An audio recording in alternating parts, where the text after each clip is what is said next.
In today's economy, more people than ever are looking to buy and sell businesses. But how do you do it?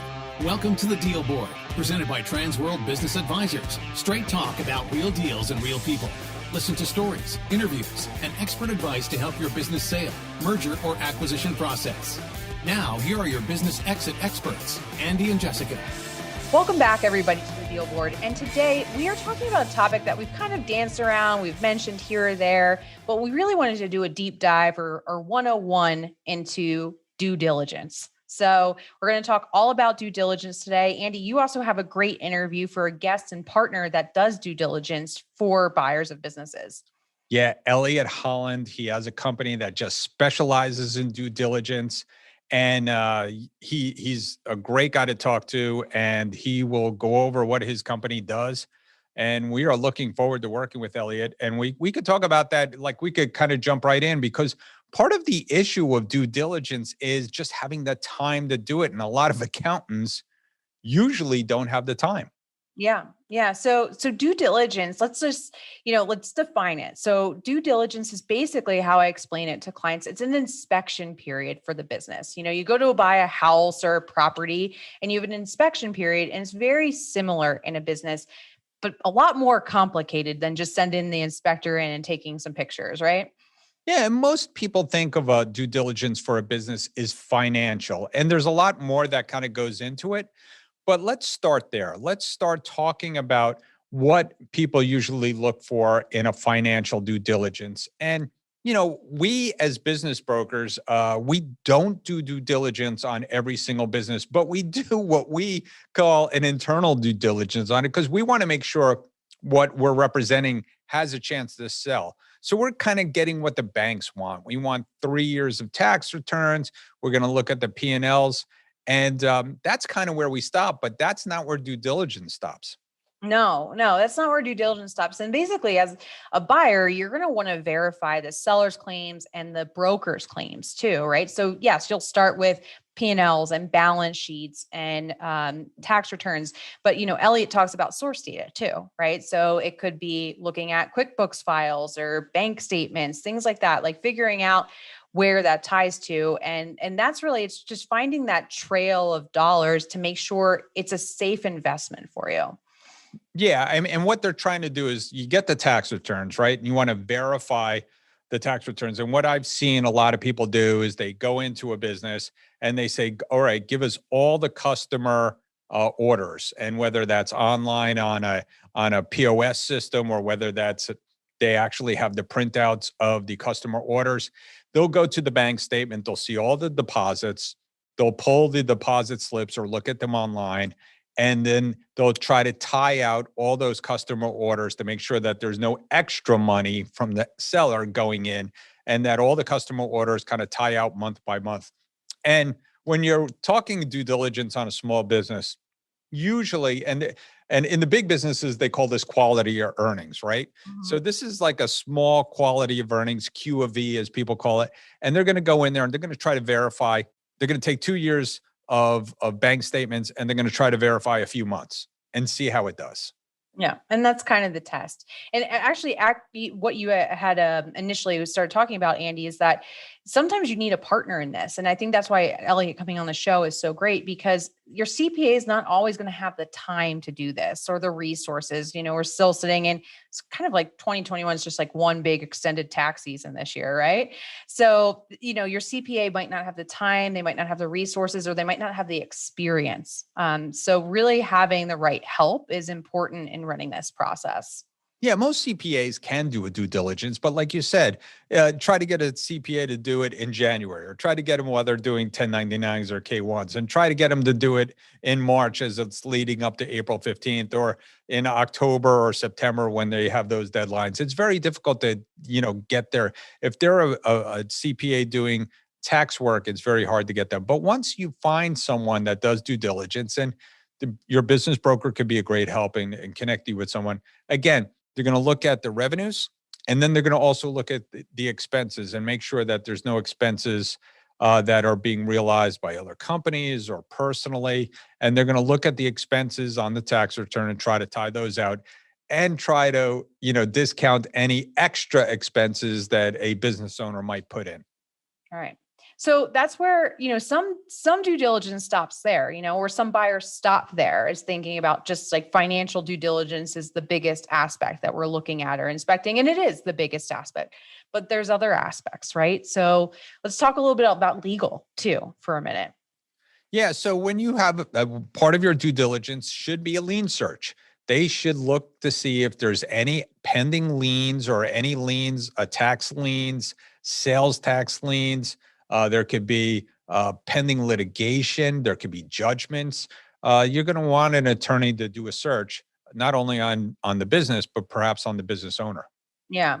And we've talked about on the show before, there's like a couple different structures. You can structure a business sale and we advocate an asset sale to protect you from those legal responsibilities, but not all liens stop through an asset sale. Some liens will still follow the business, even if it goes to a different entity. So again, just like we talked about financial partners, having the right legal partner that's familiar with transactional law and doing small business sales can really help you run that legal due diligence list. Yeah. And then there's other things that you have to worry about in due diligence. There could be environmental issues. We both live in very environmentally conscious states, where here in Florida, we have a lot of wetlands and we have a lot of groundwater contamination. You live in Colorado. There's issues there. There's issues all over the country. Yes, there is. Yeah. So you can look at environmental. You also can look at, the operations of the business, especially if you're looking at a business that has a lot of hard assets or equipment. How's everything working? We've seen it a lot in the construction industry with heavy equipment and equipment inspections, things like that. There's so many aspects to due diligence, but again, it really goes back to let's just verify that the business that the buyer is buying, the seller is presenting is in line. Like we're seeing the same presentation from the seller that we're finding as a buyer. Yeah, you're going to find things in due diligence that don't match up. And we always try to tell people, let's not treat incidents as catastrophes and let's not treat catastrophes as incidents, right? So if there's a catastrophe that happens, there's a huge tax lien, we had an air conditioning company for sale and they found out that they're being sued because one of the drivers ran over someone. I mean, that's a problem, right? That's something that the seller should have disclosed. And he's like, I didn't realize, I thought my insurance company would handle it. I'm like, well, so there are plenty of things that, you can deal with, but there's no perfect business out there. No, and even like, and we talk about this a lot, like, buying small businesses, buying mid-sized businesses, the multiples are not Wall Street multiples, and that's to account for the risk. But even if you looked at Wall Street businesses, no business is perfect. But I also look at those are the opportunities, right? You're getting this business for a smaller multiple than you would a Fortune 500 because there's opportunities for growth and you can use those to your advantage as a buyer. So if you're going through due diligence and something pops up, there's always a creative way to get the deal done still. But how do you flip your mindset from, oh, this is a problem to how can I make this an opportunity and beneficial for me in the future? Well, you have to be a positive person, right? And you have to you have to solve problems. That's what being an entrepreneur is all about. And there are, plenty of ways to solve problems. There might be marketing issues where they didn't market properly. There might be HR issues where they were paying people off the books. But these are all opportunities to perhaps turn things around and make a business even better. And they might have revenue issues or customer concentration issues. All those things can be handled in a deal. And our job, at Transworld is we're trying to find those things out and present them in a fair and unbalanced way and have full disclosure on those types of issues. And so when we go into due diligence, we're just verifying that's the level of those issues. But again, I always tell people like a business is not going to get an A on all of its subjects on its report card. Yeah. If it was, it's probably not for sale, right? Or, it's probably already taken and under contract. So one of the last questions we get from people a lot, Andy, is people will ask us, hey, can you give me a list of all the things I need to look in and for due diligence? And the answer is no. And why is that? The answer is no, because we don't want to be responsible for forgetting something. And you could go to the internet, you could look at due diligence lists. There are things that are appropriate. And, if you come up with the due diligence, we just had a Fortune 500 company buying a small deal because they want, I think, a piece of technology in it. And it's literally a Fortune 500 company. They sent us a 30-page due diligence list. And we're going to have to go through it and say, no, we don't have that. No, we don't have that. No, but that's what happens sometimes when people pull lists off the internet. But again, if you have some good team members, a lawyer, an accountant who does deals, they know what they're looking for. Yeah. And they can help you help you compile a list that's appropriate for the deal size, appropriate for the industry, and also appropriate for your risk tolerance. There's been plenty of deals that we've done with savvy buyers where there's just some things that they're like, we know we can fix no matter what's going on with marketing. We don't need to take a look at it. Right. So it's really comes down to the buyer as well. Yeah, we've seen that before. We've seen people buy other restaurants, and they're in the pizza business, and they're like, yeah, tell me how many boxes he go through. And that's all they want to know. How much cheese does he go through? Or, people buy a laundromat and says, just give me his water bill. Give me the water bill of the laundromat. Or, the landscaping business. It's like, I just want his route. Just tell me what's on his route and how much people are paying. Or, the rent rolls when people are selling multi-unit things, that same sort of thing.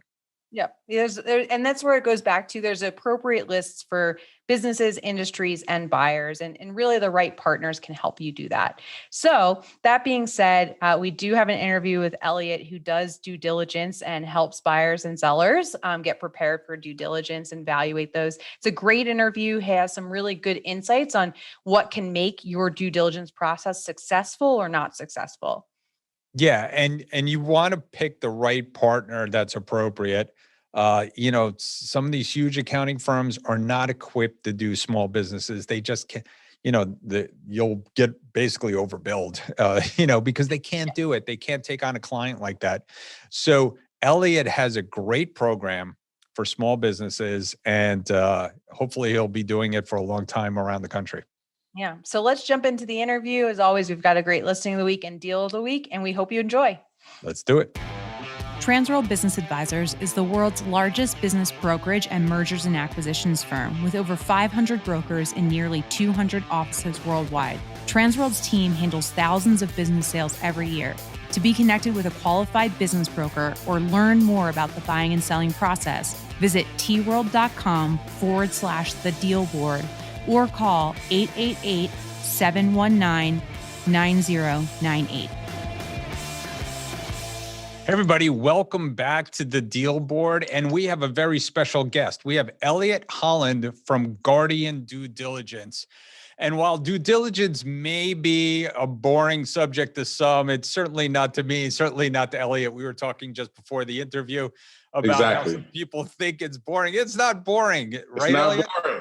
No, not at all. Particularly when you're putting $1 million or more up, it's not boring. It's critical. Yeah. And I say it all the time. Listen, we want to do good deals for good people. We want to make sure that buyers are protected. We certainly want to know that if there's anything bad in a deal before a buyer gets into it. And I would like to say that most sellers are honest, but sometimes the sellers don't even know what's going on. But we see a lot of people make a lot of mistakes. So one of the things I always kind of like to go over, Elliott, is what mistakes do you see people make in due diligence? So there's a lot of mistakes. I'm going to go through sort of a top 5. I think top 5, I'm going to run through them and then I'll explain what I mean. First one is primary data. Second one is pushing the seller too hard. Third is being lazy. Fourth is rosy glasses. Fifth is 1159. So what do I mean by primary data? To Andy's point, there are times when the seller isn't financial. A lot of the sellers in the market are high school graduates, college sports players that went out, started selling something, started a business. 25 years later, it's something you want to buy, and you ask them about adjusted EBITDA or working capital, and you're talking to the wrong person about it. The way to do diligence is to be nice to the seller and to go to primary data.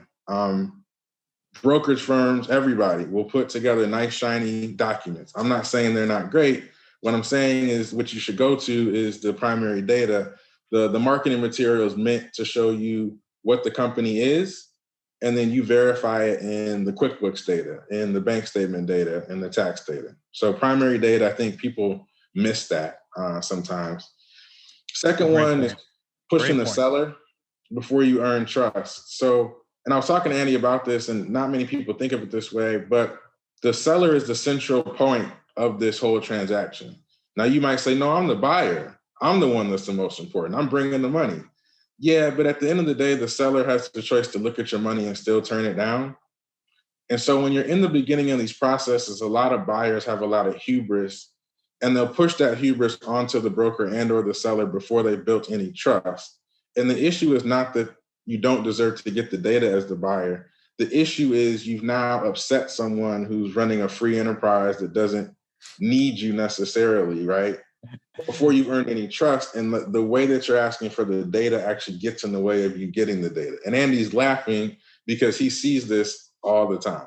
And so do I on my side. Sometimes calm down, get the LOI signed, give him a week or two, you'll probably get the data. So pushing the seller prematurely, I think, is the number 2 mistake people make. It's great. Being lazy, I think, is the third.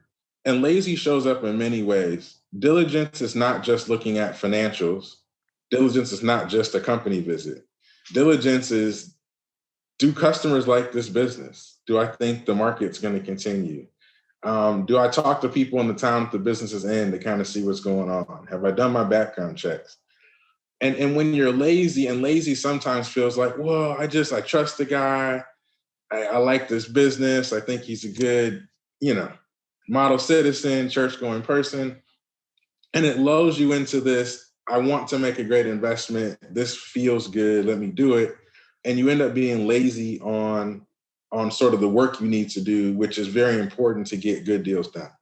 And actually, the work actually helps, in my opinion, you connect with the seller, because the seller is assessing how much energy you're putting into it, because he knows how complicated his business is, or she knows how complicated her business is. Fourth, and I'll get through these a little bit quicker, rosy glasses. Nice. Okay, it's perfect. Rosy glasses is just, everybody knows what it is. You see the deal and you fall in love. And everything is, no, that's just one time. And no, the downward trend, it can be corrected. And no, that person doesn't work in the business. And everything you see or hear that's negative, you just toss it away because you want to get the deal done. And by the time it's time to cut that big check, or sort of put your house and like your whole financial sanctity up on that bet, sometimes you haven't done the work because you've been so like rosy glassed, and that can screw up deals too. And I think that's the fourth mistake people make. I think the fifth, I called it 11:59, which is my way of saying last freaking minute. And so everybody wants to push their diligence costs until like 11:59, which I understand. I was a business buyer long before I was an advisor helping people assess businesses. But when you push, like for instance, if you push me to the last second before you want to cut on a quality of earnings or a cash proof, and for some reason my accountants are tied up, or for some reason the seller can't get the data in the way that you want, or for some reason a pipe breaks at the company and they can't get you data, what you've done is you've kind of pushed everything to the end when there's already a lot of pressure in the process. And now you're trying to pull in advisors that are making sure your $1 million investment is safe.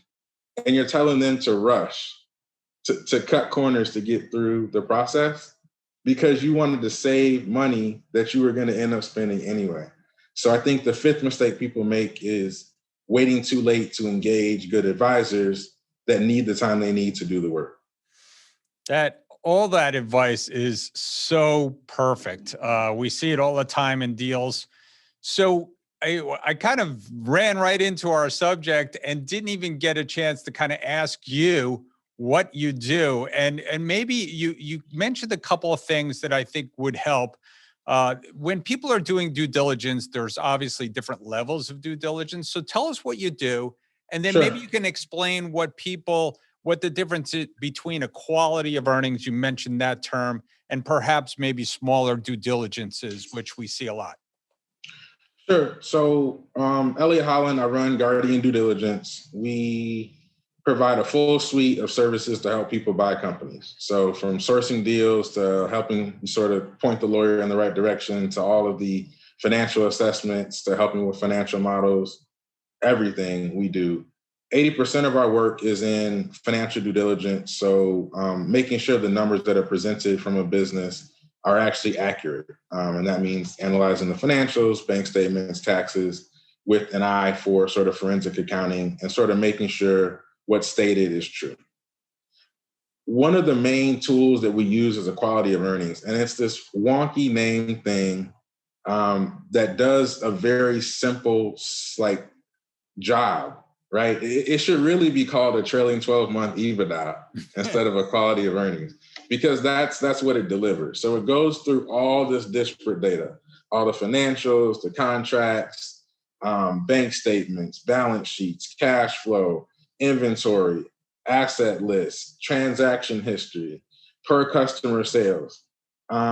It goes through all these things to look at what is the trailing 12-month EBITDA, what is the cash that the business has produced in the 12 months before you're buying it. So what a quality of earnings looks like when you read it, it's an analysis of the deal at the beginning, a look at the income statement, the balance sheet, the cash flow statement, a look at trailing 12-month EBITDA, which EBITDA is just a proxy for cash flow, call it the cash the business has created, and then typically a look at working capital and per customer sales. So I think of it as like almost an audit of a private business in its closest proximity, but it gives you trailing 12-month EBITDA. Now, what is sort of a lighter version of that, which is what Andy asked? Because some people, that's a little much, or the deal is smaller and they're considering other things. Smaller diligence to me typically entails either like a cash proof, which is a reconciliation of bank statements to the financials. And I tell the story all the time. A lot of things in this deal business can be manipulated, but you can't walk into Chase Bank, give them $100, but say, hey, tell Andy that was $200. So when you go to the bank statements and you look at them and you recreate the financials out of them, you have a very high level of comfort that the bank didn't tell a story. So you've eliminated a lot of the mess. And then for people who are specific about the business or the industry, a lot of times, Andy, I get, hey, look, my wife runs a business just like this, so I know all the metrics. I want you to take a look at a cash proof, reconcile the stuff, and then take a look at working capital and fixed assets, because there's a lot of them. Make sure that this stuff is real. And so people sort of a la carte pick what they need when they do like diligence, but I would encourage everybody to do a cash proof because of how important it is in understanding if the cash the business says it actually generated, and then put the other pieces around it that make sense. It's great advice. So how long does something like that take? I know that it could vary as long as it takes for the seller to give you the information. But I mean, how long do you usually need to do like a due diligence, maybe a quality of earnings on? And we're dealing mostly with businesses, from $500,000 to $5 million. Yeah. And so, Andy, just to let you know, that's 90% of my business too. So we're in the same fishing pond. So a cash proof, and you nailed it. So from when we get the data, and really when you get it in electronic format, because we get these PDFs that are slanted, and that doesn't help all that much. Andy's laughing because he knows. I think that's... So once you get that, it's about 2 weeks or so to do a cash proof.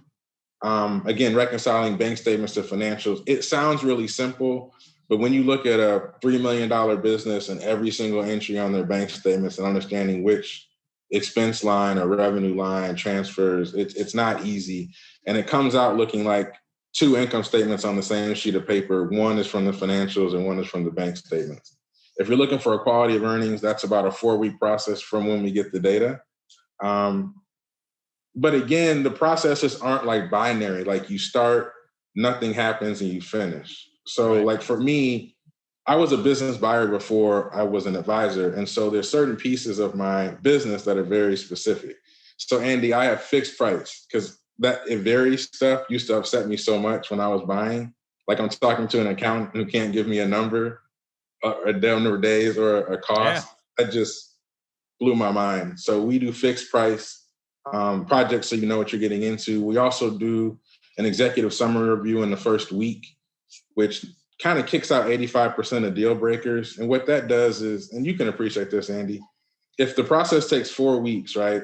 But in the first week, you get pretty strong confidence that the deal breakers are off the table. Now, seller, broker, buyer, advisors are really just tweaking what the EBITDA number is to put a multiple on the working capital. You're not really dealing with, is the deal good or bad? And those are specific things to my business that we bring to the table to make this process better for all people. It sounds like you've really done a great job of kind of coalescing what's important into the first week, kind of those deal breakers, which is great. I mean, everybody in our business, we just want, we do want fast no's. We don't want long yeses, long Right. no's. Right. If we're getting to the point of due diligence, we're hoping that the seller was honest and gave us enough information so it's just going to prove out during due diligence. We all know that could change based on all kinds of things that could come up, but that's what your business does well, and it's truly valued. And I think it's important to point out, you mentioned one other thing, that people's accountants can get busy at times. Like right now, we happen to be in the middle of tax season, and if you don't have someone that does due diligence often, especially CPAs, they think they do due diligence, but they don't. They don't. I know you would agree with this 100%, or I'd take you out for a steak dinner. It's so much more efficient for the whole process if you get somebody who specializes in transaction due diligence, both from a legal side and from an accounting side, because the risk as perceived by a person that does taxes when they're doing diligence is going to be magnified tenfold. And it's not just you're going to spend more with that accountant, but they're going to be less sure. And that less surety, again, puts a lot of uncertainty in the transaction. And again, we're pushing up against who's the main person? The seller, who's also on the other side evaluating, are you going to try to work me on the numbers? Or are you going to bring the cash to the table? So having a transaction accountant that can do good work, that's ready, it's integral, because I've seen accountants screw up deals. Yeah, I'm sure you've seen it too. Yeah, we've seen it too. I mean, listen, what I like about you is you're a deal maker. We love deal makers, not deal breakers. And even though that you're one of the hardest things in the transaction to make sure, the financial representations are real. And when they're not, we have to go back to both the buyer and the seller and say, hey, we found a problem here. But, it could still be an opportunity that everybody likes. It just may be valued different. I just wanted to say that. And that's the other thing when you have reasonable parties. So I talked to Andy about this before. I've been in this 10 years. Andy's probably got a couple years on me, but I have a database of, 1,800 business brokers. And the ones that are reasonable, let's say EBITDA is down 15%, you can have a reasonable conversation of that business still being worth a price that the buyer is willing to pay, a price that the seller is willing to let their business go for in a trust-based transaction. So like, it's not catastrophic if the EBITDA comes in a little light or even a little heavy when you have reasonable parties. And I think, look, everybody in the transaction world can sometimes get a bad rap, but I think when everything works right, we are facilitating good transactions. Good deals for good people, we always say. And it sounds, and I just want to give you another chance to talk about your business a little bit. You work nationwide? Nationwide, like I said, most of my deals are between $400,000 of EBITDA or SDE and $2 or $3 million. We work really hard. So Guardian is the manifestation of the service business I wish I had when I was buying companies. And I've spent 6 years as an independent sponsor. And so some of the things that I put in this business, and Andy was smiling, are mitigants to huge pain in the butts that occur in these processes that come from sort of muscle memory of being in them. I think the other thing for people who are listening because I'm a deal guy that's now managing accountants, it's not just a report that tells you EBITDA. We're helping people talk through negotiations, through price adjustments, through structure adjustments. So for people who are considering making an acquisition, maybe for the first time or in a new industry, we're going to be more helpful to facilitate your comfort through this process than just a pure accountant would be. And so I think we provide a great solution for how does somebody get a great Transworld deal done? Right. And you've done deals with us before. That's right. That's right. I have plenty of you guys in my database, and they're all in the good, happy place. I've had a good experience through my time doing deals. Great. Elliott, great. If somebody wants to learn more about you, what's the best way to get in touch with you?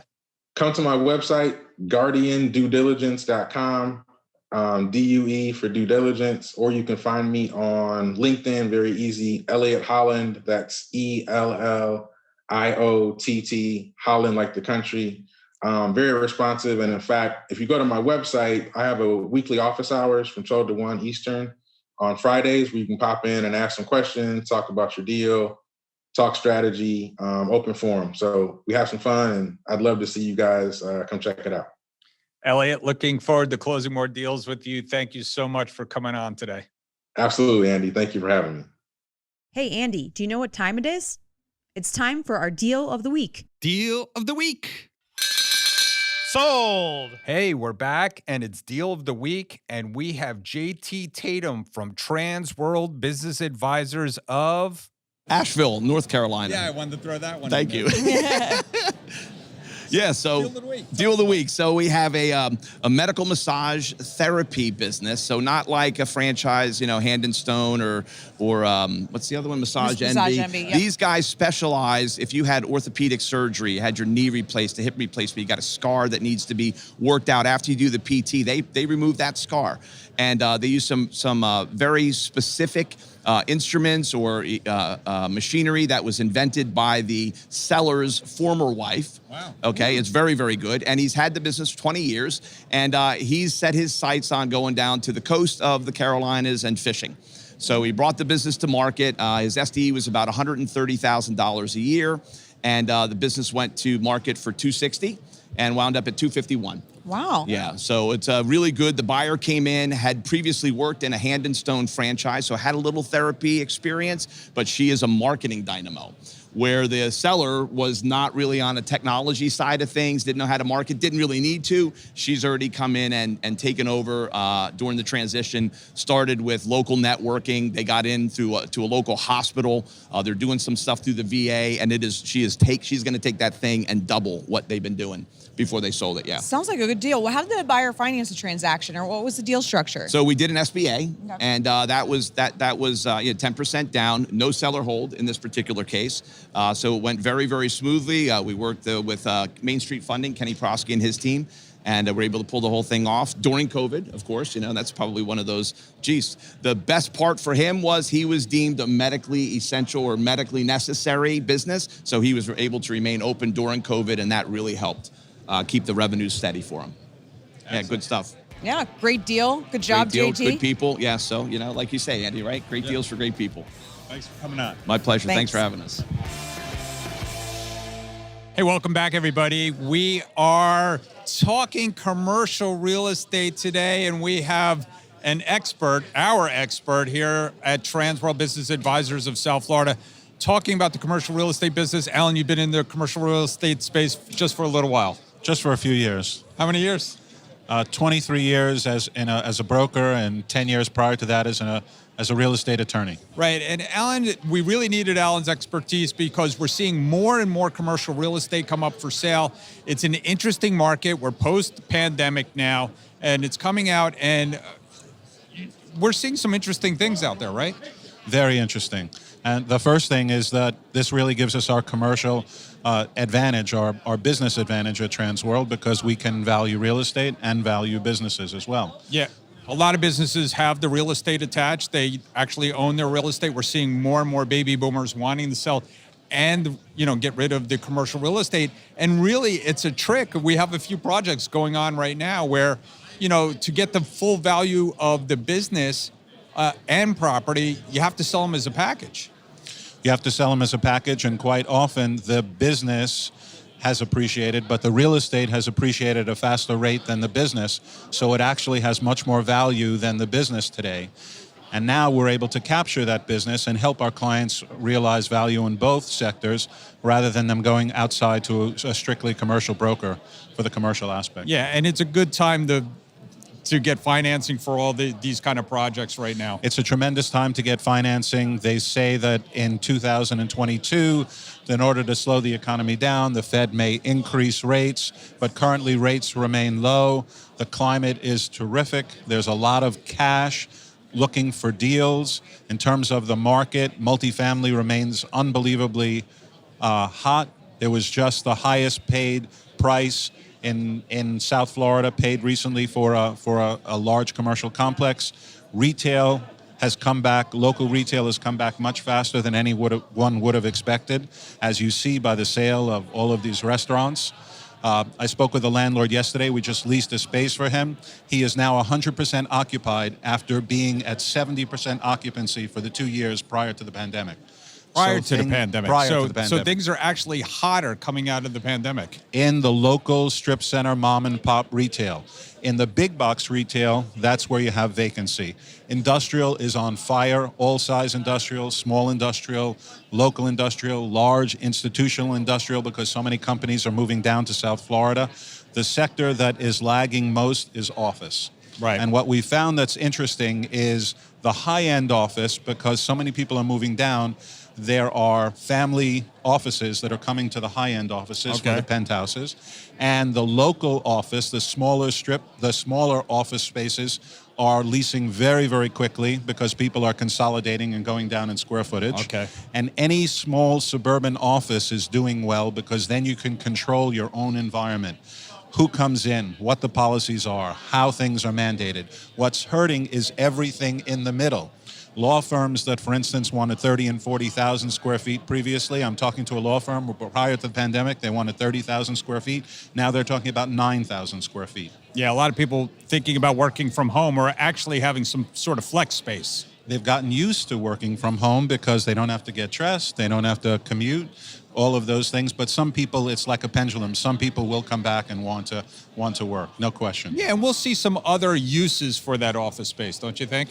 There will be other uses. The large office space could be charter schools. It could be medical, some medical field. That's where things are transitioning now. But it's going to take a while till the traditional office is as hot as it was prior to the pandemic. Yeah. And what about the big box? You mentioned earlier that the big boxes were becoming vacant, or they're looking for other uses for that as well. Amazon is taking things over, so they're looking for other uses, which could be schools, could be charter schools, could be anything related to medical office.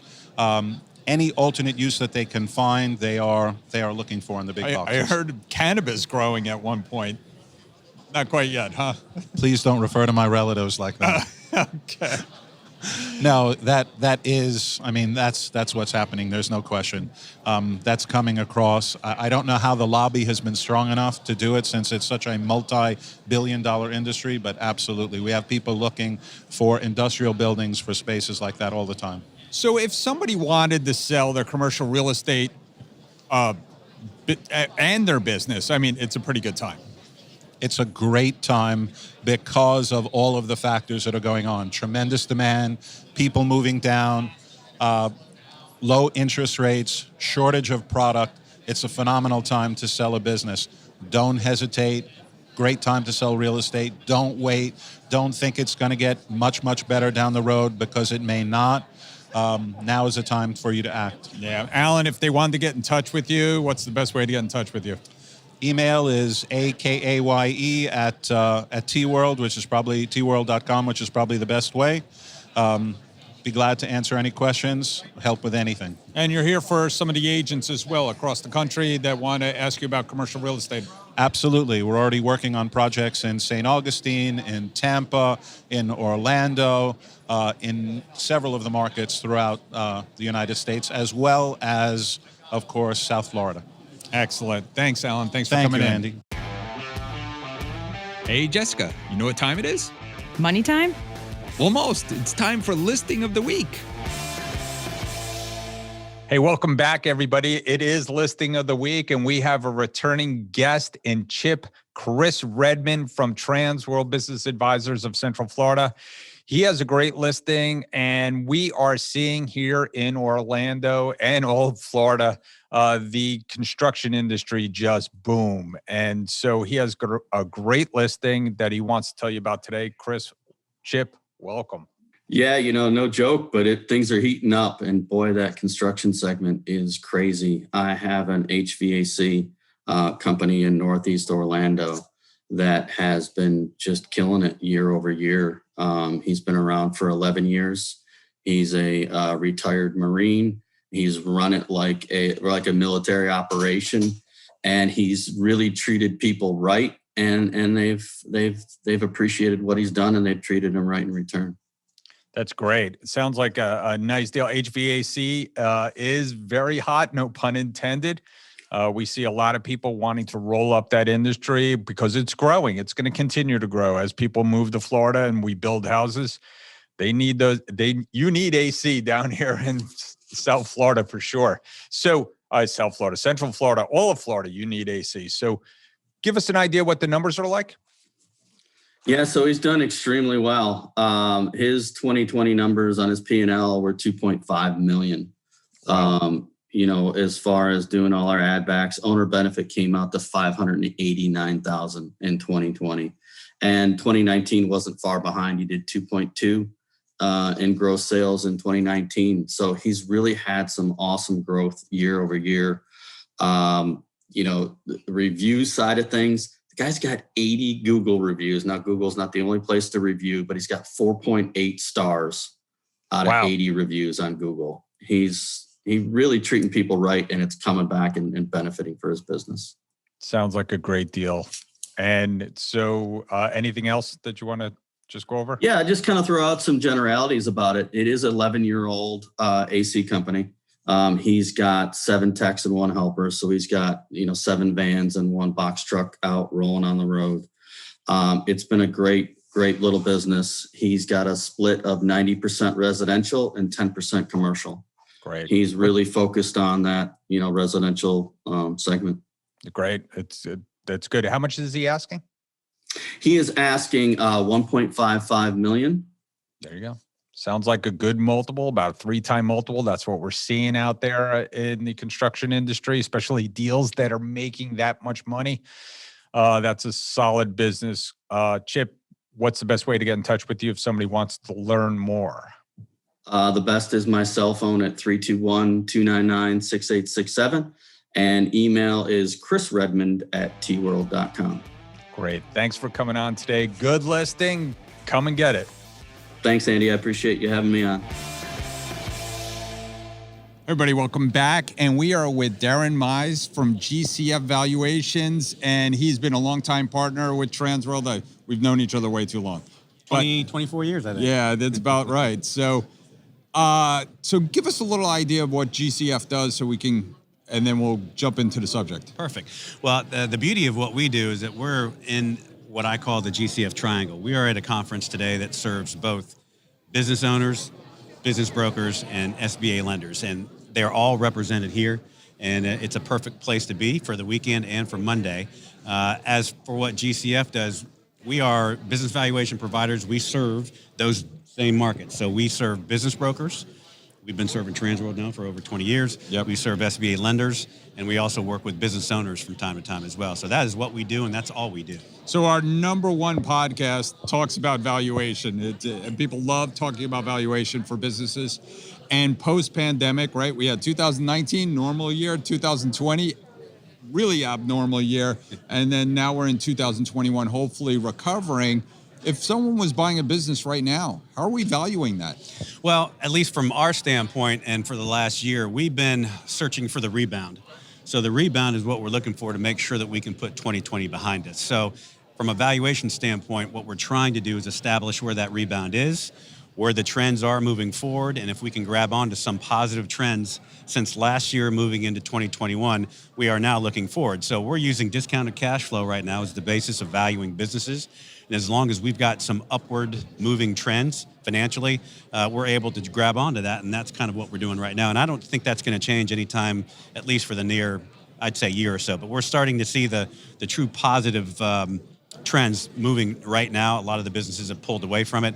And fortunately for us and most of the work that we're doing, we're putting 2020 behind us. That's great. It's great news. And yes, I mean, people are really focused in on exactly what the current financials are. It's really important. Obviously, you're doing a discounted cash flow method for everybody out there that's basically looking into the future, kind of using the past as you're looking for that trend into the future, and you're going to use a discounted cash flow to decide how much that business is worth today. Exactly. We're looking at the last year's trends on a month-to-month basis. We're comparing those to 2019, and we're comparing those also on a month-to-month basis for 2021. If those trends are moving in the right direction, we essentially are creating a projection for the forward-looking 12 months, and the valuation is going to be based pretty much on that.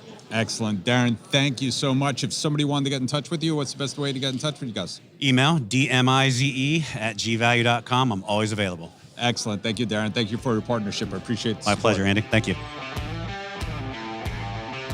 Thanks for tuning into the show today. If you like the podcast, share it with your friends on social media. And don't forget to subscribe and leave us a review on your favorite podcasting app. If you have questions, would like to appear, or have suggestions for topics for the show, get in contact with us through our website, thedealboardpodcast.com.